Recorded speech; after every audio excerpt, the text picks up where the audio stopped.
Маленькие жители Северной Осетии попали в настоящую сказку. Во Дворце творчества торжественно открылась елка главы республики.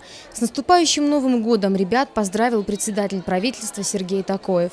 Сегодня, в эти дни вообще, и вы сами видите, и во всех домах, и на улицах, везде горят елки.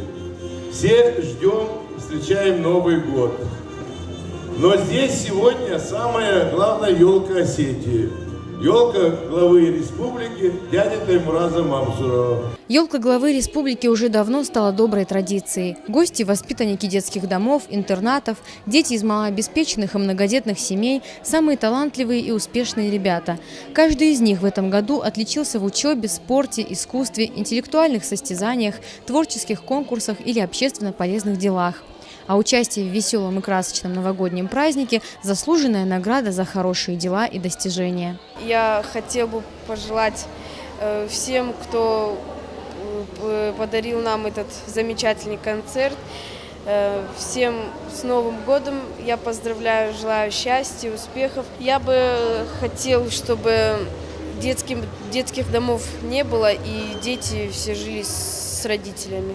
Затем ребята погрузились в красочный спектакль. Затаив дыхание, они следили за действием на сцене. Кроме массы замечательных впечатлений, все ребята, побывавшие на елке у главы Северной Осетии, получили сладкие подарки. Залина Губурова, Тинатин Музашвили, Осетия ТВ.